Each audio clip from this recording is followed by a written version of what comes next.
Well, it's good to see you this morning. I hope that you're with us. I know we've had some technology problems this morning. It's an awesome thing. I know this happened to some churches last Sunday. We were spared, but because there's so many churches crashing the internet and Facebook right now, that's what happens sometimes. And it just reminds me of Genesis chapter 50, verse 20.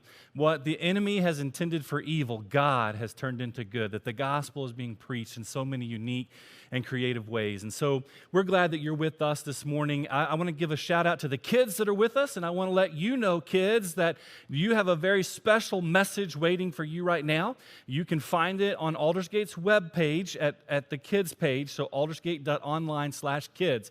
So parents, if you want to let them go on their own device now and tune into that message, we would encourage you to do that, or you can watch it at a later time. I also want to give a shout out to our Impact Campus, the guys at the Lubbock County Detention Center. We haven't been able to be out there to see you, but we want you to know that thanks to Chaplain Perry, the message is still getting to you. We love you, and we are praying for you, and don't ever forget that. This morning, we're going to be in 1 Kings chapter 9. So find a Bible or your phone app or whatever you like to use and go to 1 Kings chapter 19. If I said 9, I meant 19. 1 Kings chapter 19. We've been in this message series titled Go, and we've been using the bicycle as our prop. And so as you're finding 1 Kings chapter 19, let me ask you a question this morning. Have you ever crashed on a bicycle? Like if you ever wrecked, like if you know how to ride a bicycle, I'm guessing that while you were learning how to ride, you crashed your bicycle at least once or twice. I remember our youngest, even after he learned how to ride a bicycle, one day we were out in the neighborhood, he was on his bicycle, he was going down the sidewalk, and he just absolutely missed one of the mailboxes. Well, he didn't miss it, but he missed seeing it. Ran smack dab into the mailbox. It knocked him off the back of the bike, and the bicycle just kept going.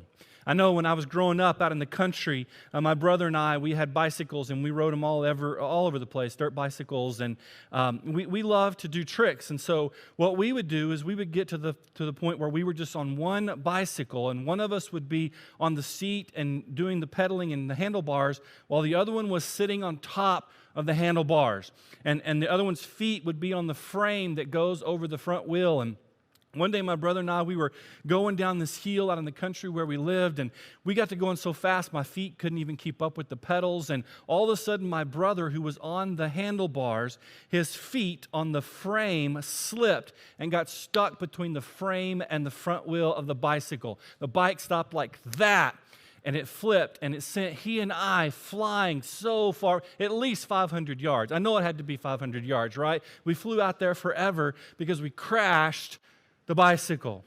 I know all of you who know how to ride a bicycle have at one time or another crashed. My question is, what did you do? Did you walk away from the bicycle forever? Or did you get back up on it? Did you ride the bicycle again? I want you to think about this for a minute this morning. What are some of your greatest losses in life? Or what is your greatest loss in life? What is your greatest failure? What is your greatest injury? What is your darkest day? What is your greatest disappointment? What's your greatest betrayal in life? I don't know what it is for you. It could be a death or deaths in your family. It could be a betrayal. It could be a divorce. It could be a wound that's so deep from a friend or a church or a business or whatever it might be. What is one of your greatest losses? And here's what I want to share with you this morning. Your greatest loss can lead to your greatest ministry. Your greatest failure can lead to your greatest ministry. Your greatest hurt can lead to your greatest ministry. Your darkest days can lead to your brightest ministries. It's all about what you choose to do with the hurt and the failure and the loss and the grief. Do you walk away from it? Or do you pick it up and let God, something that the enemy meant for evil, turn it into good? Your greatest loss can be your greatest ministry. And to focus on this morning, we're going to be in 1 Kings chapter 19. So I hope you have found it. 1 Kings chapter 19, verse 1. We're going to read a lot of the story today, so just follow along with me. I'm reading out of the English Standard Version. 1 Kings chapter 19, verse 1. Ahab told Jezebel all that Elijah had done and how he had killed all the prophets with the sword. Now, there's a lot of people and a lot of action happening in that one verse. So let me tell you where we're at. King Ahab. He was the king of Israel at the time. We were in this season of kings, and so God would raise up a king, and then he would raise up another king, and sometimes these kings were godly kings, and they would follow after God, and sometimes they were not so godly, and they would not follow after God. And here's what we need to know about King Ahab this morning. From 1 Kings chapter 16, verse 30, we read this. And Ahab, the son of Omri, did evil in the sight of the Lord more than all who were before him. Ahab was the most evil king that had been on the scene at this point, and that was nothing compared to his wife, Jezebel. If ever there was a person who was all about doing evil, it was Jezebel. If you've ever been called Jezebel, if you've ever been told you have a Jezebel spirit, that is not a compliment. Don't take it as one. Jezebel was a very evil woman. And then we have Elisha, and Elisha was a prophet. Prophets were called by God to deliver God's message to the people. And Elijah is the prophet here in the story of 1 Kings chapter 16, 17, 18. We're going to look a little bit more at his story. Now, what you need to know is that he had just been called upon by God to bring a message to King Ahab that a severe drought was going to come across all the land. There was not going to be any rain for years, and God was going to use that drought to draw his people back to him. And God miraculously took care of Elijah during this time. He found a widow, and the widow's jar of oil and the widow's jar of flour never ran out during the entire drought. She fed herself, her son, and Elijah during that entire time. In fact, her son even got sick and died, and Elijah brought him back to life. And then there's this whole showdown in 1 Kings chapter 18 between Elijah and the prophets of Baal. Baal was the god that King Ahab and Jezebel had all the people worshiping. And so Elijah put them to a contest on Mount Carmel, and they were going to put a bull on the altar, the prophets of Baal were, and they were going to call to their God, and hey, our God, Baal, send fire down on this bull, on this sacrifice. And they did that all day long, and nothing happened, no fire. It's Elijah's turn. He puts a bull on the altar. He drenches the altar in water 3 times, prays to God to send down fire, and he does like that. Consumes the sacrifice. The prophets of Baal are scared to death. They take off running. Elijah chases after him, and he slaughters all of them. It's this incredible victory. And then right on the heels of that victory, it rains on the land for the first time in years. And that's where Elijah is at in 1 Kings chapter 19, verse 1. Now, let's keep reading verse 2. Then Jezebel sent a messenger to Elijah, saying, So may the gods do to me, and more also, if I do not make your life as the life of one of them by this time tomorrow. Jezebel was after Elijah. She wanted him gone. She wanted him dead. Now, I want you to think about this for just a second. Elijah was just celebrating some of the greatest times of his life, the greatest highs. I mean, this incredible time of miraculous survival in God's hands, this miraculous contest on Mount Carmel where God shows up in a big, loud, noisy way. The way that he had raised this widow's son from the dead, rain that hadn't been seen for years, suddenly begins to fall. And then he receives this threat from Jezebel, and he begins to run. Now listen, before we're too hard on Elijah, let's think about where you and I are at today. Just weeks ago, we were living in a land that was experiencing economic prosperity. Our 401ks were booming. Unemployment was at an all-time low. You could walk into the grocery store and get anything that you wanted. Teachers were taken for granted. Small business owners were taken for granted. And worshiping online was just one option. And today, just a few weeks of change, we are living in a time of economic disaster. 401ks are plummeting. Unemployment has now hit a record high. People are fighting in the grocery stores over food and toilet paper, of all things. Teachers are no longer taken for granted. Small businesses are no longer taken for granted. And online worship is one of the only forms available. Listen to me. Sometimes our darkest days come on the heels of our brightest days. Sometimes our moments of defeat come on the heels of moments of victory. Sometimes our greatest losses come minutes after our greatest gains.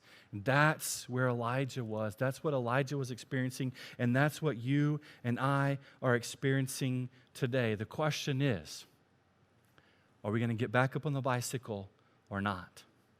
Are we going to deal with it or not? I want us to see what Elijah did and then to see what we need to do based on Elijah's response. Verse 3, keep reading with me. Then he was afraid, and he arose, and he ran for his life and came to Beersheba, which belongs to Judah, and left his servant there. But he himself went a day's journey into the wilderness and came and sat down under a broom tree, and he asked that he might die, saying, "It is enough now, O Lord, take away my life, for I am no better than my fathers." Elijah got to this place of wanting to take his own life just days after his greatest victory, his darkest moments after his brightest days. And you and I can find ourselves in the same place. Let's look at what Elijah did and see if we want to do the same thing or do something different. Here's number one. Elijah ran from it instead of dealing with it. Elijah ran from it instead of dealing with it. I mean, he had this great, huge victory, and then because of one threat from this queen that was evil, he took off running and didn't want to acknowledge or deal with the grief and loss he was experiencing. Listen. Let's just be honest.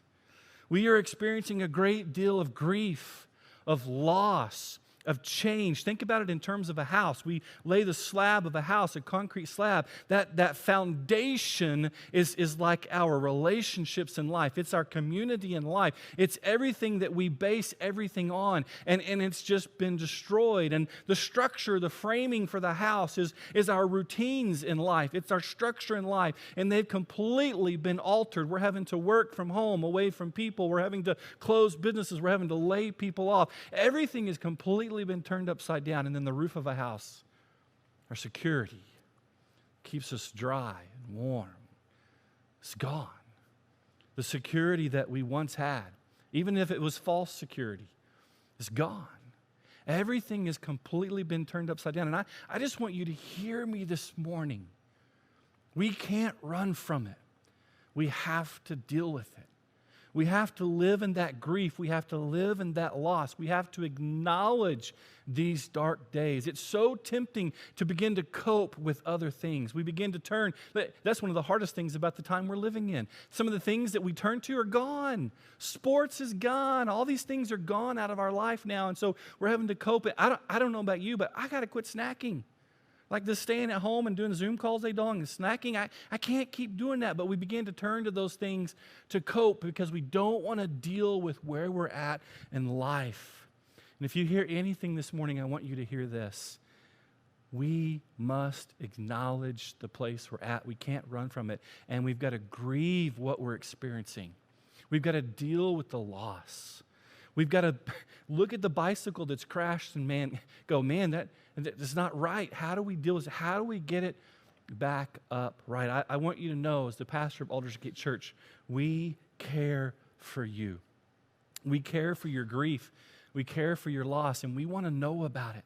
The staff's been crazy busy over the last couple of weeks trying to make contacts with those of you who are vulnerable or those that have been sheltered in place or those who own small businesses or work on the front lines as healthcare workers or whatever it may be. But listen, we can't do it all by ourselves, nor biblically should we. And so here's what I'm asking you, church. If you've got time, if you would love to volunteer to help serve those that belong to your church or even those that are outside of your church, to just reach out and check on people with a phone call or a text message. We would love for you to help us. In fact, right now, on whatever platform you're watching, would you just let us know that you would help us? Maybe you don't want to put it out there on the platform. You can email us. You can text us. Just let us know that you want to help, and we will reach out to you this week and show you how you can help us love on others and help them deal with their grief. Listen, if that's you, if you're in a place of deep, dark grief today, if you're in this place where Elijah was, where your life is dark, or even if you're thinking your life doesn't matter anymore, it's not important, listen to me. Please, please reach out to us. We will be there for you. Let us know. You can let us know right now on the platform you're watching.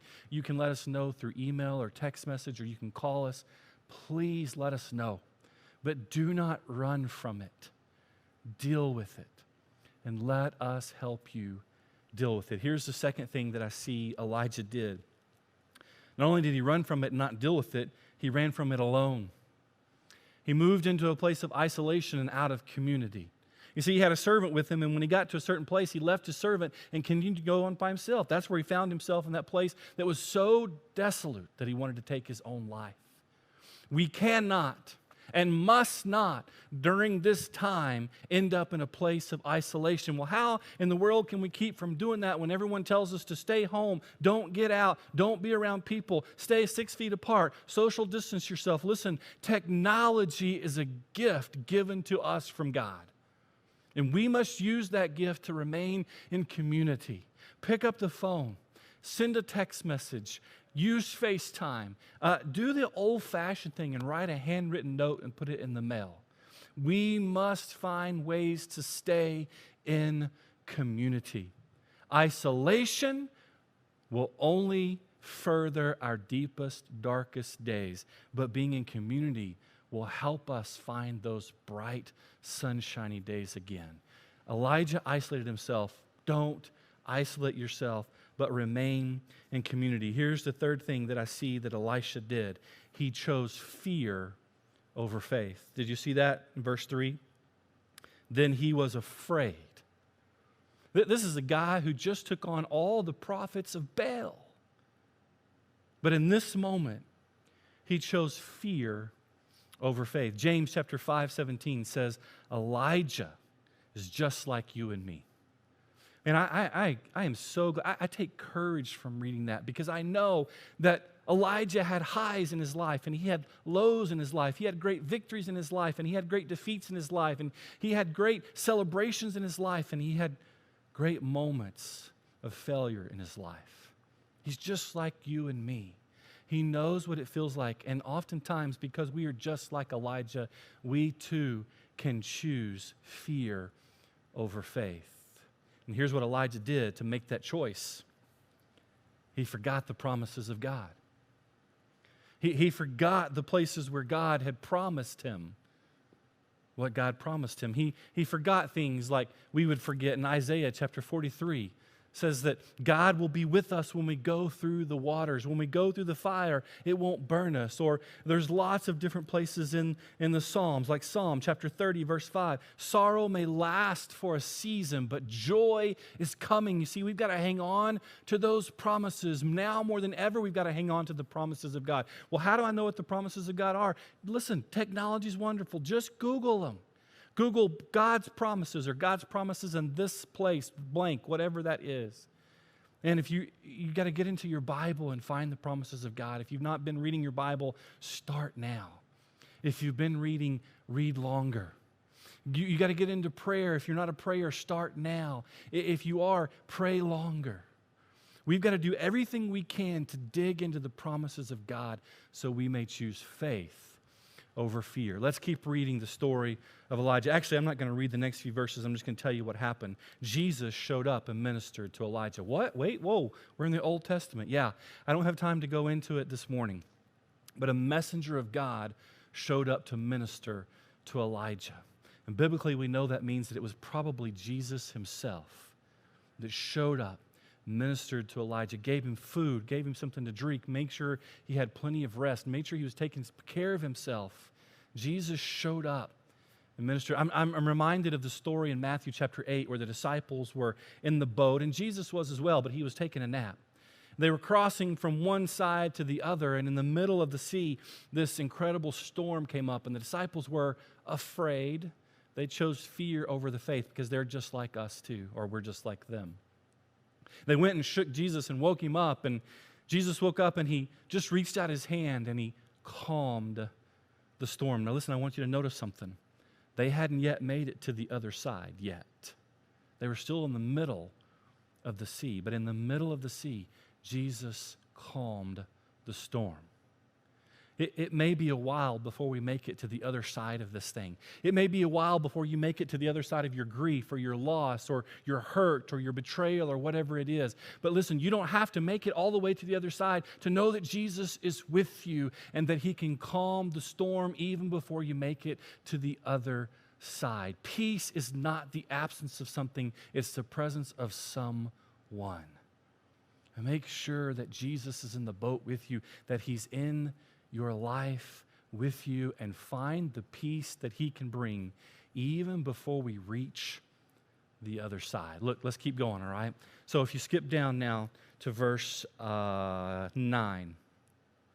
There he came to a cave. There's Mount Sinai. So Jesus sent him to a cave around Mount Sinai. Mount Sinai, this famous mountain where Moses talked to God and got the 10 Commandments and all of those things. And there's where Elijah ends up. He lodged in it, and behold, the word of the Lord came to him, and he said to him, now watch, because we're going to get this 2 times in 1 Kings chapter 19.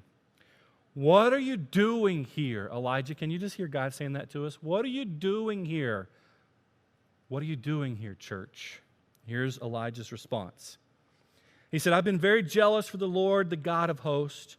For the people of Israel have forsaken your covenant, thrown down your altars, and killed your prophets with the sword.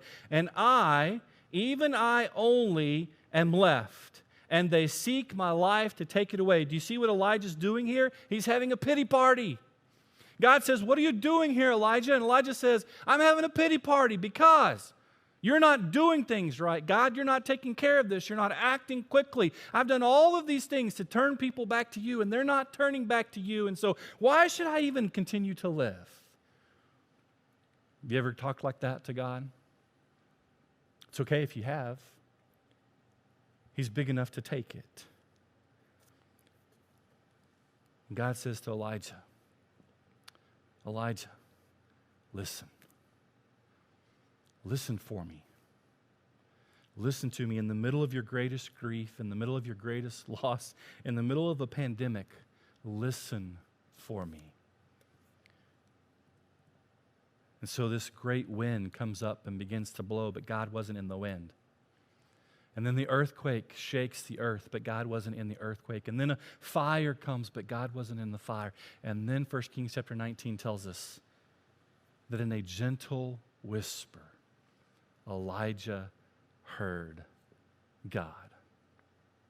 In a small, still voice.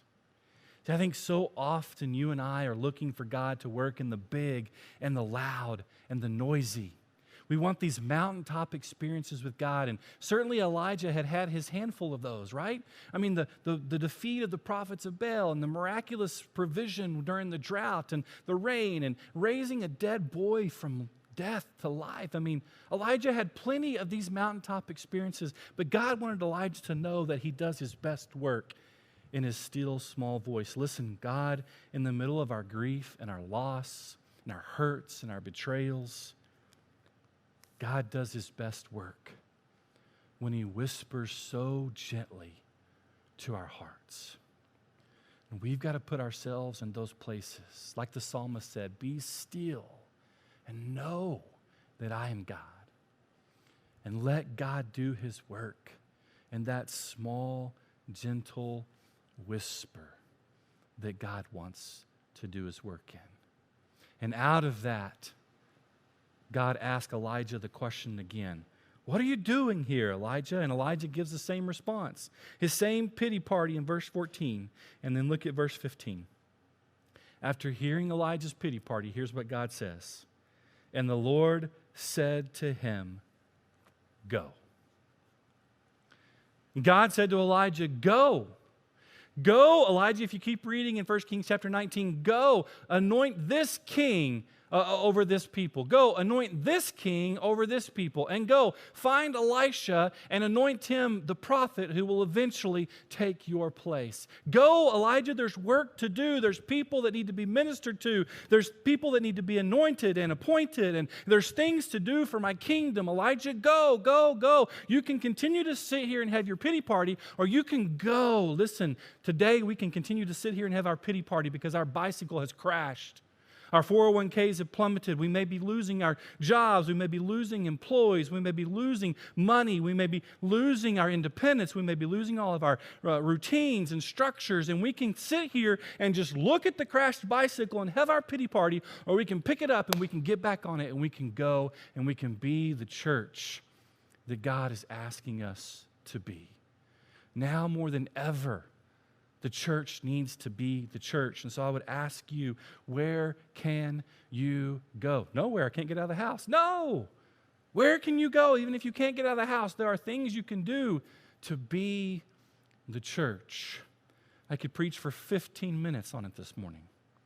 But instead, I'm trusting that God is going to speak to you in that gentle, small whisper. Who knows? He might even send something that's loud and noisy to show you where He wants you to go. You know what our youngest son did that day? He hit the mailbox and his bicycle kept going. He got up, brushed himself off, went and got his bicycle and got back on it. You know what our brother and I did that day that we flew 500 yards off of the bicycle? We walked the 500 yards back, picked the bicycle up, and got back on it. Only this time he made me get on the handlebars. The point is, our greatest grief can turn into our greatest ministry. Our greatest loss can turn into our greatest ministry. Our greatest failures can turn into our greatest ministry. Our darkest days can turn into our brightest ministry. But we have to make the choice to go. Would you pray with me this morning?